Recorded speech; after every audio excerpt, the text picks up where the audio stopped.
connecting neighborhoods across the Treasure and Magic Valleys, telling stories from within our communities. This is Good Morning Idaho. Good morning, Idaho, and thanks for joining us on this Wednesday, everybody. I'm senior reporter Roland Barris, and I'm coming to you live from a special place this morning. We are at the Warhawk Air Museum, a day ahead of the 24th anniversary of 9/11, and we are here to give you a preview of the brand new Global War on Terror exhibit, the brand new wing that they have here. They've been working on for so long, and it's going to be open to the public for the very first time this weekend. We're going to show you around a little bit more coming up this half hour. Also coming up this morning, lots to get to from our large team of neighborhood reporters who are bringing you more local stories than anyone else in our market, like our Riley Shoemaker, closely following the federal trial of Ryan Bendewald, a former Caldwell cop who's been accused of using his badge to sexually abuse women while on the job.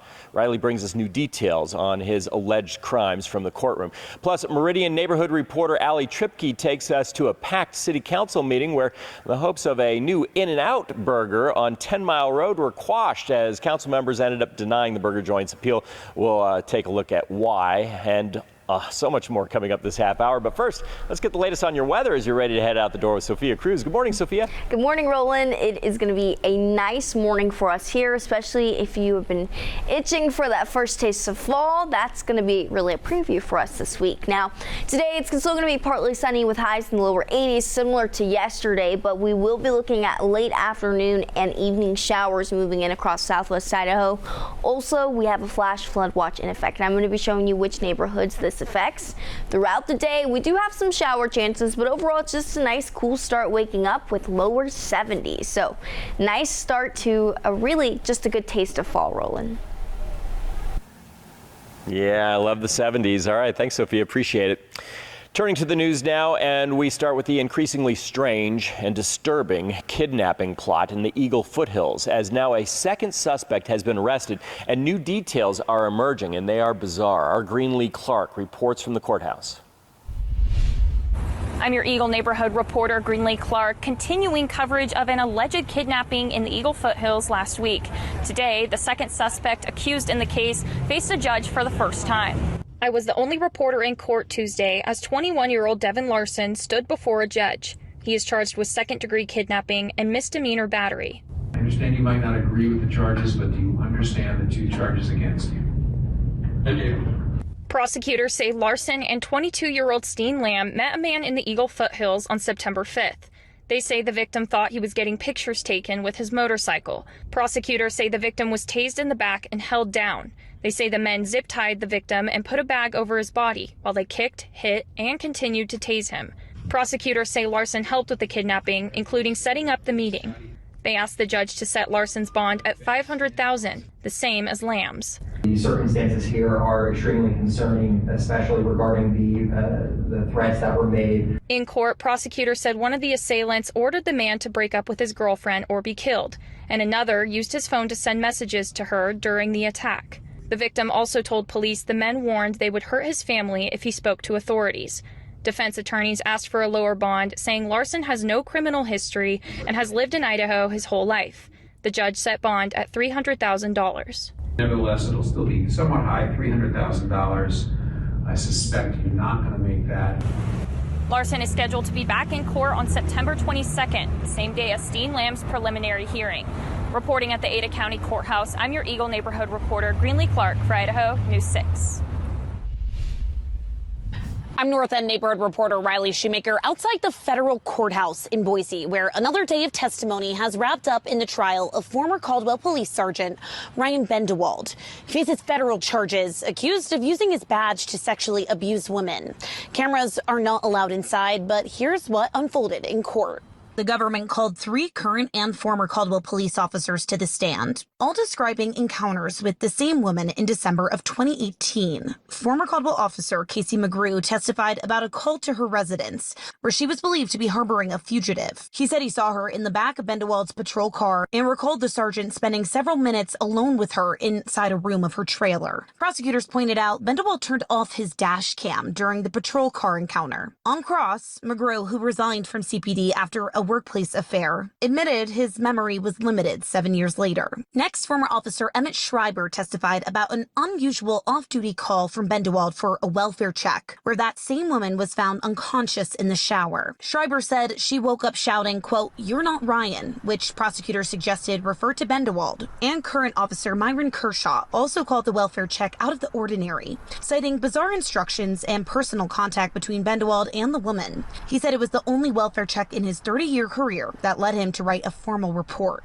Bendewald has pleaded not guilty to all charges, 3 counts of deprivation of rights under color of law, and 2 counts of federal bribery. Testimony continues Wednesday here in Boise's federal court. I'll be back inside that courtroom tracking the developments.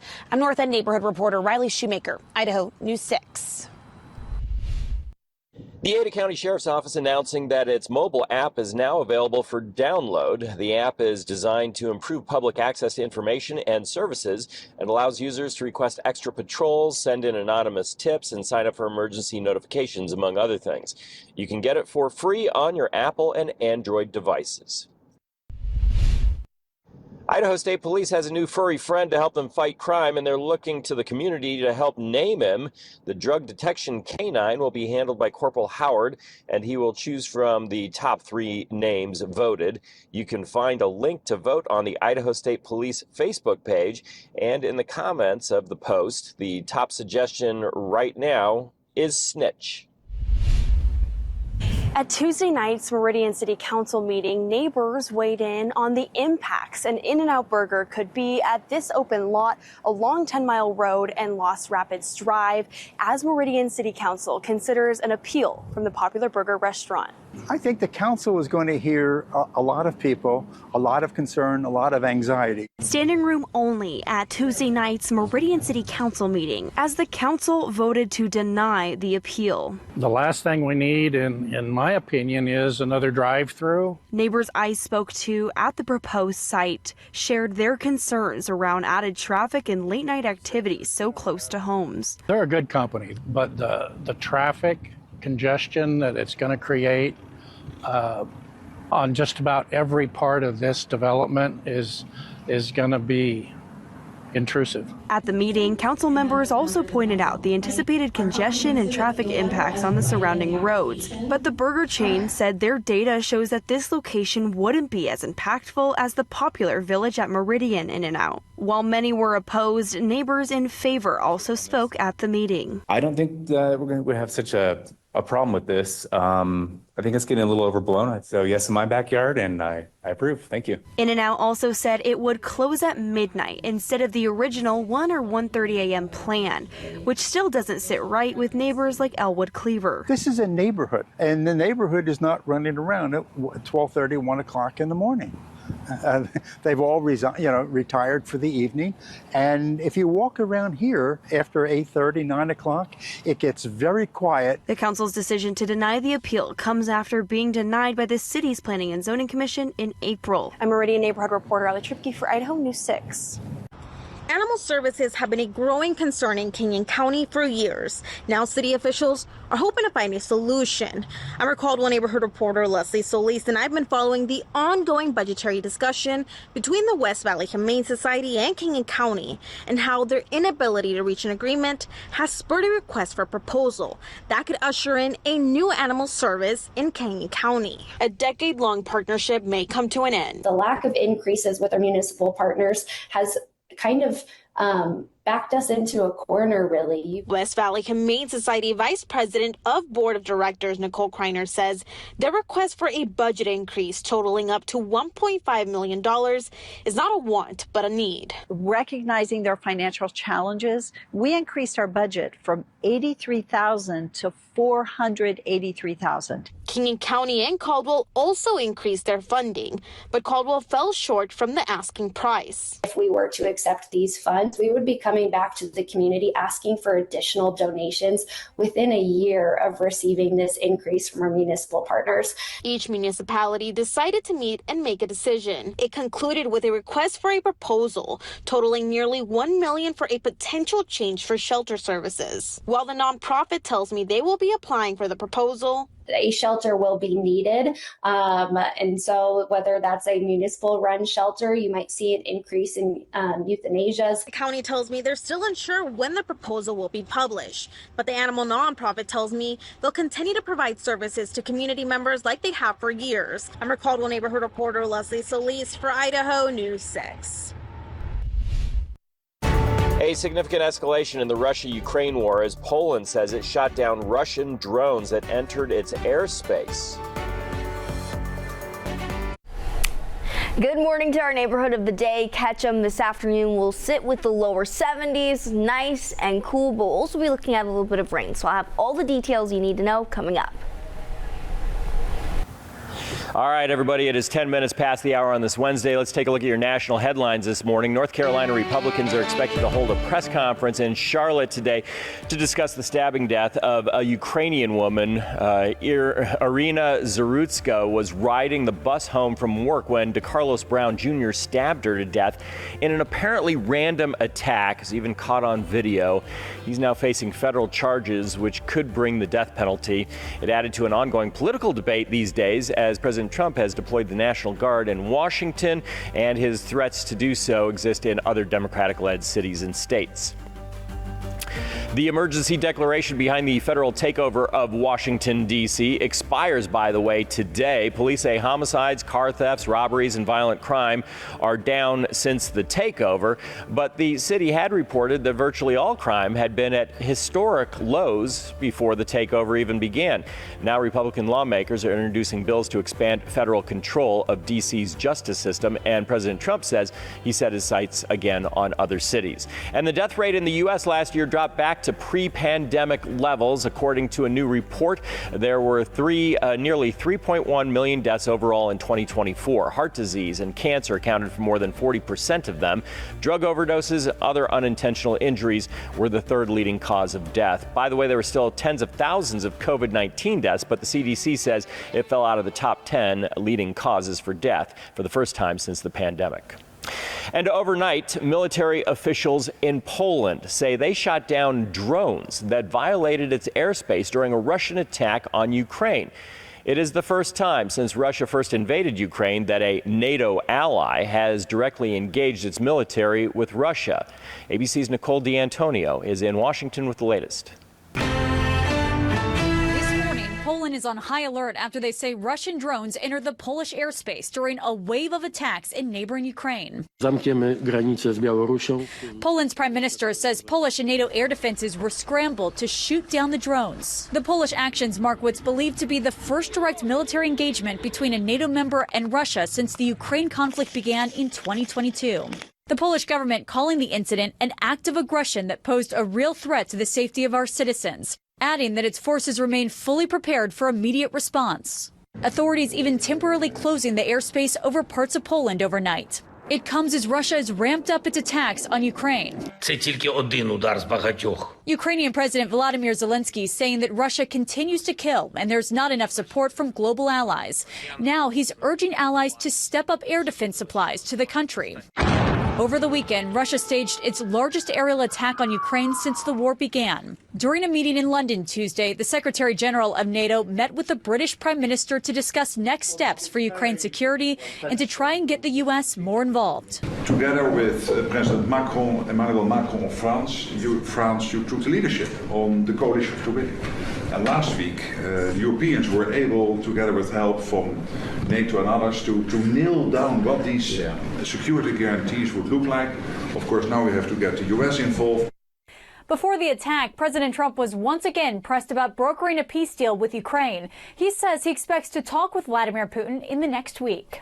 Nicole D'Antonio, ABC News, Washington. In West Boise, how this rundown walking path will get a facelift as part of the city's Energize Our Neighborhoods initiative.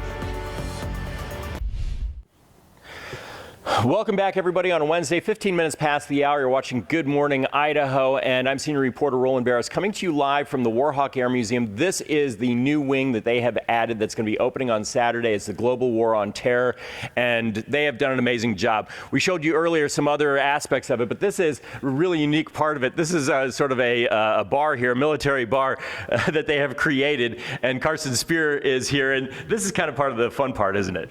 Oh yeah, this is the Mission 43 bar, FOB Warhawk. We looked at a bunch of squadron bars and military dive bars, and really we don't drink that often around here. It can be a place for meetings, to have coffee, to read, but it's just a really cool space for our veterans and community to rally. And you can take a look around here at all the stuff. It must be fun to track down the stuff that you put on the walls. What's been so cool about it is every time a veteran brings in their gear for us to honor their service and build an exhibit, we've had them sign an 8x10 for us and hang it on the wall. So, yep, we are collecting gear, and we don't believe in a lot of empty wall space. No, you can't, because it's at an absolute premium. Now, of course, tomorrow is 9/11, the 24th anniversary of that. We're showing you this as sort of another element to this, because it's part of the global war on terror. There's, you know, the socialization that people did during the time and all that.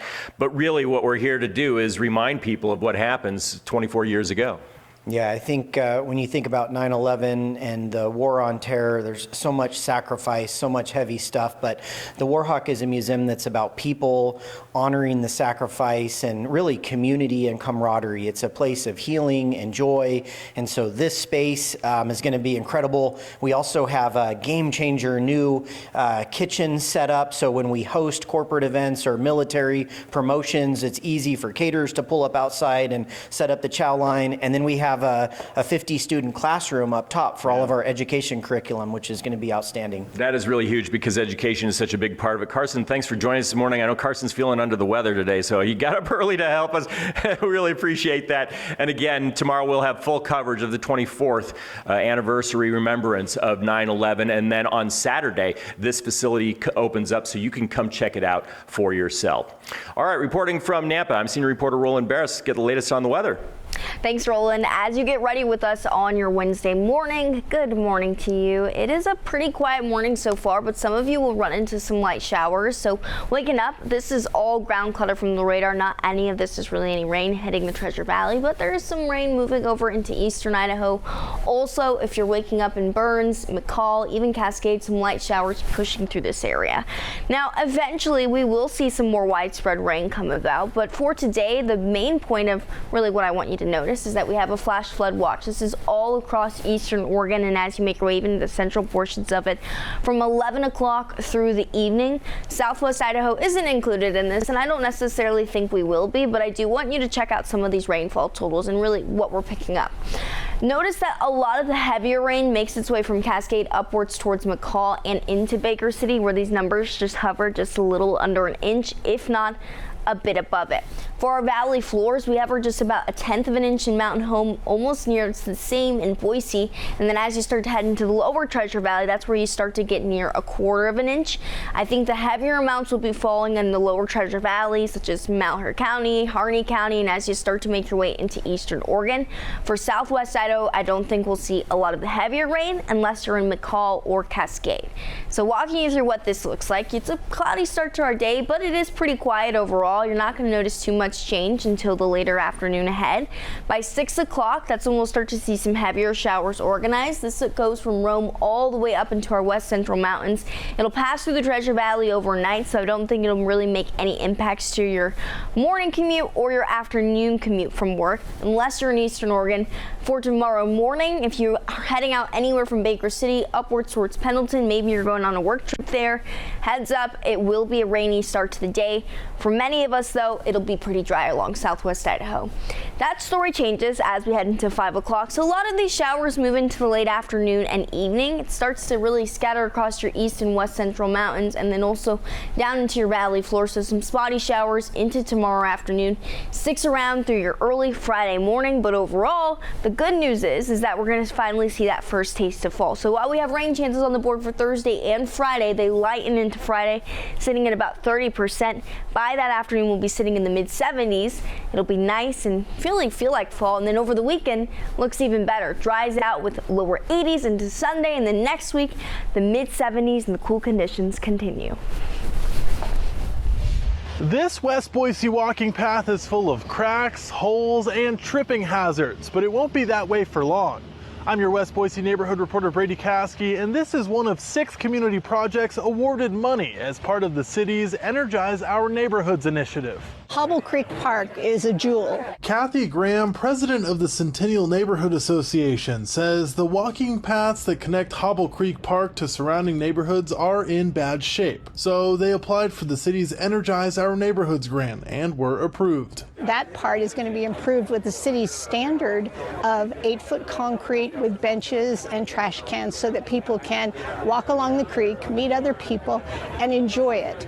The stretch of asphalt path between Discovery Way and Meeker Avenue will be replaced with a smooth and durable concrete path at a cost of $260,000. It's pedestrian friendly, bike friendly, connects the neighborhoods. A total of 6 projects were awarded more than $631,000 in neighborhoods across Boise, like the Central Bench. Our neighborhood will be getting a skate spot. If you have an idea that would improve your neighborhood, the next round of applications for the Energize Our Neighborhoods initiative will open in early November. Reporting in West Boise, I'm Brady Caskey for Idaho News 6. When we get back, it's Wellness Wednesday. We're taking a closer look at chronic pain and how you can best manage it without the risk of opioid addiction. Welcome back to Good Morning Idaho on this Wednesday. Right now we're taking a closer look at chronic pain, everyone. You know, it affects 1 in 6 Americans. It can really make life miserable. It is Wellness Wednesday, where we're healthier together, and we're bringing you keys this morning to managing chronic pain without getting addicted to opioids. Back in the 1980s, chronic pain was a huge issue in this country. The public demanded help, and the pharmaceutical industry responded with opioids. Pain has never sort of gone away. We introduced opiates, right, decades and decades ago. The market and consumers were flooded with them, and then we created a second problem, which is unintentional opioid addiction. But Dr. Meltzer says the prescription culture that grew up with the opioid crisis is slowly being replaced by a more holistic concept for chronic pain. Talk to your healthcare provider. He, she, they will often recommend an intervention, again, that has medical components, possibly surgical components, physical therapy, occupational therapy, lifestyle changes, psychological remedies. There are lots of ways we can manage pain, be it acute or chronic, to help people have active and healthy lives. Chronic pain, we should mention, lasts more than 3 months. Meanwhile, for shorter-term pain, like stubbing a toe or recovering from minor surgery, Dr. Meltzer says alternatives like ice, ibuprofen, and acetaminophen can be very effective. In fact, a huge study this year from the Journal of American Dental Association found ibuprofen and acetaminophen actually work better on pain than opioids. For Wellness Wednesday, where we're healthier together, I'm senior reporter Roland Barris, Idaho News 6. All right, thanks for joining us this morning on Good Morning Idaho. We have much more in store. Here's a look at what's still to come in our next half hour from your neighborhood reporters. In Twin Falls, we're checking in with local food pantries. As Idahoans on food stamps prepare for changes. Water outages spark frustration in one Mountain Home neighborhood. Why the city says it's happening.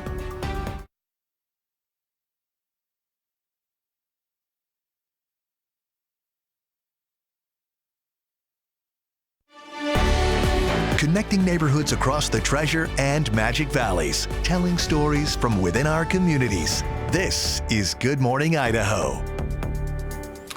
Welcome back to Good Morning Idaho, everybody. I'm senior reporter Roland Barris, live this morning out at Nampa's Warhawk Air Museum ahead of the official public unveiling of their new Global War on Terror exhibit, which comes, of course, on the same week that we look back on 9/11, the 24th anniversary of that terrible event happening tomorrow.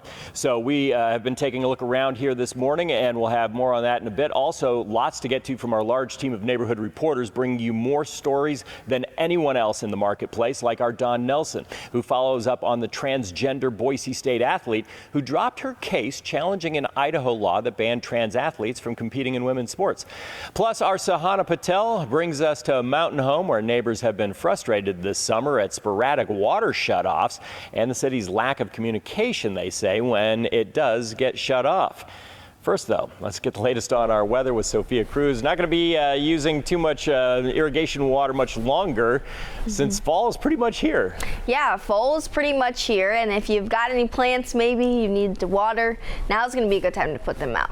Especially if you're waking up in Burns, Baker City, even McCall and Cascade starting to see a few light showers. A little bit of a stronger storm moving through Burns, it looks like, but for us it's pretty quiet from the Magic Valley into the Treasure Valley. This is all just ground clutter from the radar, so none of this is actually any rain moving through.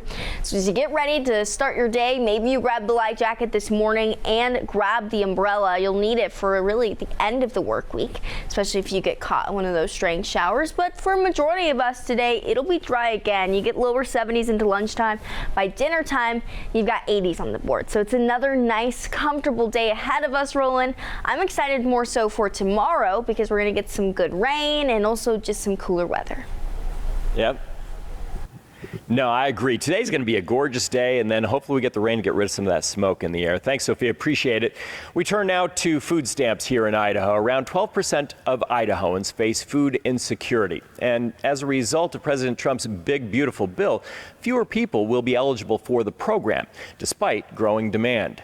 Our Lorian Nettleton has more. Changes to the SNAP program means many Idahoans on food stamps may have to change their eating habits.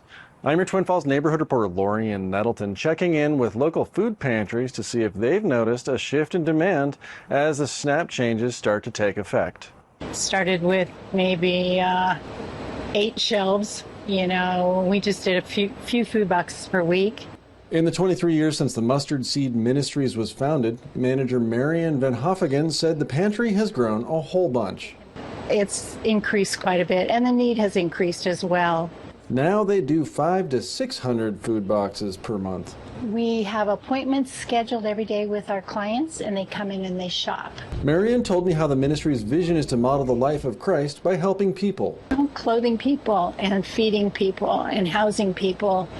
You know, that's what he did. So we're able to do it with the help of many people. The One Big Beautiful bill, signed in July by President Trump, made some immediate changes to how many people are eligible for food stamps, and more changes will be enacted in October this year. In 2026, an increase in each state's contribution to the SNAP benefits is expected to cause a further tightening of eligibility. In Idaho, about 12% of individuals are experiencing food insecurity, meaning they're not sure where their next meal is going to come from. Amy Luganbill said the Idaho Food Bank continues to see growth in demand. Last fiscal year, we served 216,000 individuals every month throughout Idaho. This is a slow and steady increase that we've seen across the state as compared to the last fiscal year. I don't know how it's going to factor in with the food stamp program changing, so that may have an effect in the future, but it may not. So if it does change, we're here when they need us. I'm your Twin Falls neighborhood reporter Lorian Nettleton, Idaho News 6. I'm just another person like anyone else, and they have vilified what I'm trying to do. That was Boise State transgender athlete Lindsay Heacock speaking with Idaho News 6 in 2020 when she became a plaintiff in a lawsuit filed by the ACLU over the passage of HB 500, a law signed by Governor Brad Little that banned transgender women and girls from participating in sports consistent with their gender identity. Heacock wanted to try out for the Broncos women's track and cross-country team. But last week, the ACLU withdrew the Idaho-based transgender sports case, Heacock versus Little, from the U.S. Supreme Court. Not so fast, says an attorney for the Alliance Defending Freedom, a conservative group working with Idaho's Attorney General's office. They want the case to go forward. We see this as the ACLU's really Hail Mary attempt to pull the rug out from under the U.S. Supreme Court before the court can issue a decision that we think the ACLU is afraid is going to rule against them and set nationwide precedent that the ACLU is trying to avoid. The ACLU sent me this statement concerning their withdrawal, and I quote, "After ending her participation in any women's athletic programs covered by House Bill 500 to prioritize finishing her degree at Boise State and her personal safety and wellness, Lindsay has withdrawn her challenge to Idaho's HB 500. The Idaho Attorney General's office told me they will hold off on commenting until their briefs are delivered to the court. The senior counselor for ADF expects the district court will rule quickly on whether or not the case can go forward despite ACLU's withdrawal. We'll keep you up to date." The Treasure Valley is fired up about Boise's new pro soccer team, evidenced by a record-setting number of season tickets sold. Athletic Club Boise announced that more than 6,250 season ticket deposits have been sold ahead of the team's inaugural season, and that sets a new record for the United Soccer League. People who live in this mountain home neighborhood say the repeated water shutoffs and lack of communication made for a frustrating summer. I'm your mountain home neighborhood reporter Sahana Patel, and I asked the city what's behind the shutoffs and how neighbors can stay informed. It seemed like just another day for residents along Chestnut Street in Mountain Home until I went to go make my second cup, needed water, and then the water wasn't turned on, and I was like, no. Neighbors like Lenita Gomez say this isn't the first time. She tells me water outages happen throughout the summer. The latest one just last Tuesday. You've seen all the rants online with other streets that are being affected too. And like they didn't get notice, I guess, when their water was shut off on that first street. The city's Public Works Department tells me the outages are tied to a much bigger project to update and replace the water main, and say while they try to let residents know about planned shutoffs ahead of time, sometimes things don't go as planned. Last week, the city says they acted quickly to restore water as soon as possible. Still, homeowners like Gomez say the disruptions have been a strain. She says the neighborhood once went more than 7 hours without working water. They need to fix it. Yeah, they need to take accountability and just quit messing up like this because it does affect. We have a lot of older people that live in our neighborhood too. Water lines aren't the only upgrades underway. The city is also replacing the current roadway with new asphalt and fixing broken curbs, gutters, and sidewalks throughout the neighborhoods. And while Gomez agrees the upgrades are important, she hopes the communication improves and goes beyond online notifications. The tags, though, on the door would be phenomenal. Like, hey, your water is getting turned off tomorrow from this time to this time. The city says as the projects continue, door hangers with schedules and contact information will be sent out. Mountain Home Public Works says the entire project is expected to be complete by November 28th. I'm your Mountain Home neighborhood reporter Sahana Patel for Idaho News 6. 22 minutes before the hour, let's take a look at what's happening in your neighborhood today. A stretch of the Greenbelt is set to close today for pathway replacement near Marianne Williams Park. The concrete had been accidentally damaged by a contractor doing shoulder repairs, and the new concrete will ensure that it's safe to ride for years to come. A detour will be posted, and it's expected to reopen in 10 days. Local schools in Mountain Home joining in the effort to advocate for mental health and raise suicide awareness with their own Chalk the Walk event. At 7:30 this morning, students will use chalk to write uplifting and positive messages on sidewalks and entryways as a reminder of hope, encouragement, and community. Just last week, Timberline High had their Chalk the Walk event, and you can find Sahana Patel's coverage of that on our website, idahonews6.com. And this evening, Garden City Limits returns to Green Acres Food Truck Park for an evening of good music, good food, and good people. It is free, fun for the whole family, and set to start at 6 p.m. The event also for the benefit of Impact Club Boise, a grassroots charity organization that's celebrating $600,000 donated back to the Boise area community. Festivities will wrap up at 8 p.m. Coming up, the story of Jiggy, the donkey who's become Middleton's local star.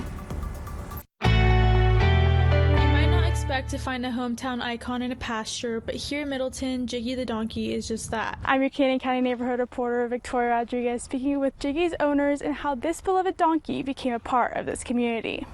Traded a few bales of hay and a couple $100, and he was ours. And then we had to come up with a name, and so she came up with the name. I originally called him Pedro, but she changed his name to Jiggy. Jiggy's been a part of the Okumara family for 3 years, and in that time, he's become a community favorite. Neighbors often pull over to snap photos, drop off treats, and spend a few minutes with him. We do. Hi, buddy. Hi. Hi, you want an apple? He can be annoying. He makes some loud donkey sounds. When I first put him out front, I asked the neighbors across the street if it was okay. They said no, it's fine, we like it. When he's not braying for food, Jiggy can usually be found near the fence line, happily greeting visitors with his curious nose and big personality. I buy cookies from Costco and I give him cookies. I pet him, I brush him. He's like my animal Barbie doll. And it's not just the Okumaras who love on him. For neighbors, Jiggy has become more than a donkey. He's a bright spot in their day. If I'm having kind of a bad day, it just perks me up to come and see this guy and pet his smooth nose and give him a few treats. So it helps my day. From casual drive-bys to families sharing photos online, Jiggy's charm stretches far beyond the pasture. In a town that's growing quickly, Jiggy is a reminder of what makes Middleton special. Small moments of joy in unexpected places. He's just a special guy. We don't have many donkeys around. Well, he definitely is loved by the community, and it's nice to have something positive. I even know how many times a day they stop out there and feed him. So if you're passing through Middleton, keep an eye out. You might just see the town's most famous resident. Reporting in Middleton, I'm your Canyon County neighborhood reporter, Victoria Rodriguez for Idaho News 6. All right, our neighborhood of the day is Ketchum, where this afternoon we'll be touching in the lower 70s. We also will be looking at a little bit of rain for your neighborhood. I'll have all the details you need to know coming up. This allergy report is brought to you by Boise Valley Asthma and Allergy Clinic. All right, an update on your allergy report. Here's what it shows us. We've got sage being in the high category, chenopod and ragweed both in the low, but heads up again, if you are more susceptible to sage, that's what's going to be outside today. So just again, heads up, we'll keep you up to date right here throughout your allergy season. Sophia Cruz with the Idaho News 6 forecast. All right, happy Wednesday and happy hump day. We're making our way through the middle of the week together, and we're doing so with a bit of rain. So just a heads up and a friendly reminder in case you missed it, we do have a flash flood watch in effect across eastern Oregon, making and extending its way all the way to central Oregon. So there's going to be some heavy rain for folks in Oregon today. We aren't included in this, but I do think it's important to note, especially if you're traveling, maybe you work in eastern Oregon or just anywhere into the lower Treasure Valley. As far as rainfall amounts go, let's talk about this because it is going to be heavier for some of our neighborhoods, and for others it's going to be a light shower or two. A lot of the heavier rain is going to focus across our west central mountains, where our rainfall totals hover between 1/2 inch upwards towards 1 inch. And if you make your way into the lower Treasure Valley, I want you to note that while Boise has picking up just a little under 1/10 of an inch, there's almost a quarter pretty much coming for the lower Treasure Valley. So heavier amounts will fall into the lower Treasure Valley as we head into the next couple days. But just to walk you through what this looks like, it's a quiet start waking up, so we're not looking at any rain to impact your morning commute. You'll notice though changes to come into the later afternoon and as we head into the evening. So by 6 o'clock today, clouds will have increased, but also showers extending all the way into Rome, Jordan Valley, and up into Baker City. They'll move through the Treasure Valley as we head into overnight. Then tomorrow morning, it looks like we'll run into a few showers here in the upper to lower Treasure Valley as you head out into your 8 a.m. hour. It's pretty fleeting, and then as you get ready for the rest of your Thursday afternoon, a lot of it's scattered. So it's not really necessarily heavy, consistent rain all at once. It's pretty on and off throughout the day, so grab the umbrella and keep it with you. Notice that across our map, everyone's getting an isolated shower. So just a heads up again, it is going to be pretty on and off. So some neighborhoods will be a little bit quieter than others. As you get ready for your Friday morning, a lot of the heavier rain will start to move through the Magic Valley. And then again, we will be looking at some rain into that morning commute also. So just get ready, grab the umbrella to be prepared. High temperatures this afternoon. This is what looks good. While we'll be mostly dry throughout the day, enjoy the nice weather that we'll see this afternoon and into that later evening. Also, if you got mid-80s making your way through your valley floor, 74 into Stanley, 73 into Ketchum.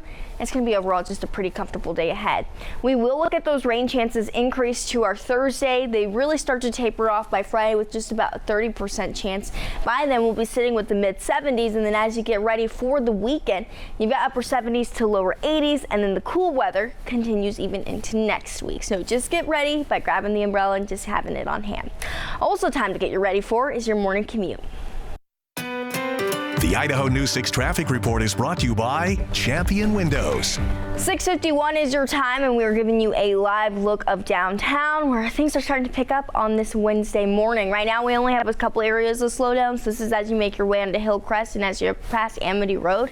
Heads up if you're going in that direction. Another area of slowdown in that westbound lane if you're going on Karcher Roads. Just another heads up for my Caldwell commuters. There is a little slowdown on West Franklin Road. We just sent out Roland Barris to go check that out. So we'll also have some updates on this area because there has been a crash reported too. But otherwise, I'll continue to keep my eyes on the roads for you as you head through your Wednesday morning.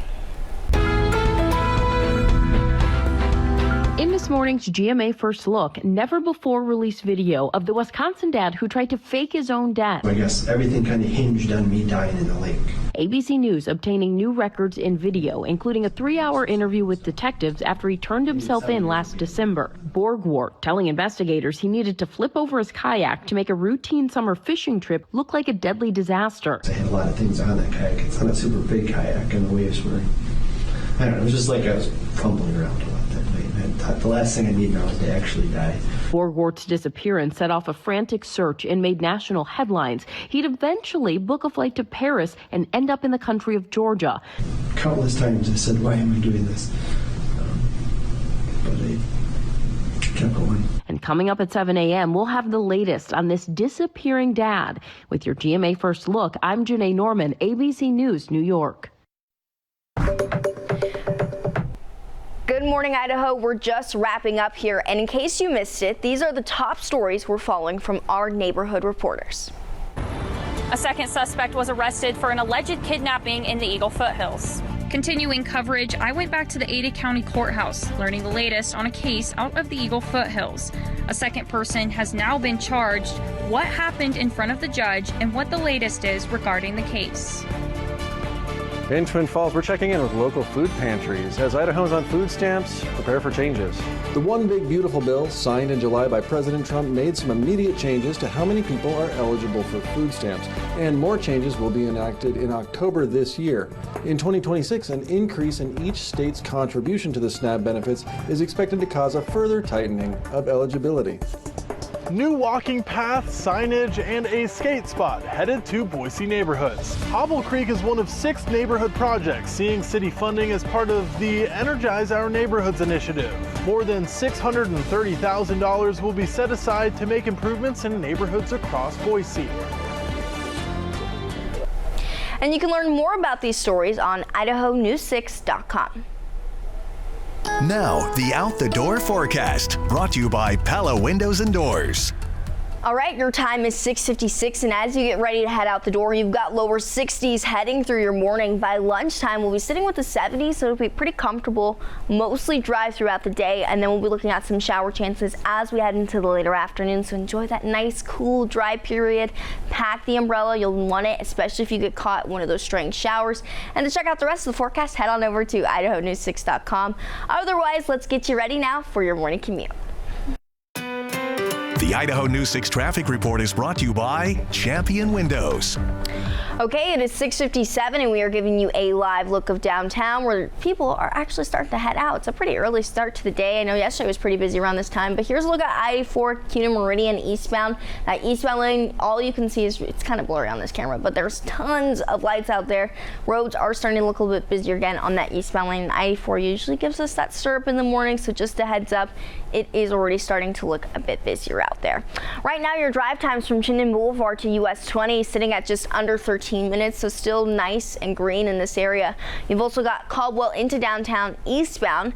You run into some slowdown on this road, just sitting at under 41 minutes, so it's another busy spot for us here this morning. Along I-84 eastbound right now, it is already looking pretty busy for Caldwell commuters. You've got Caldwell to Garrity under 22 minutes, Garrity into Eagle just under 11, and Eagle into downtown Boise also coming in at under 11 minutes this morning. And just to give you a time check again, it is 6:58. So I'll continue to keep my eyes on the roads as we head through our morning together. And join Good Morning Idaho tomorrow live from Meridian's 9/11 tribute. The memorial ceremony will include the National Moment of Silence, a flag-lowering ceremony, and messages from Meridian's first responders. That's tomorrow at 5 and 6 on Good Morning Idaho. Have a good day, everyone.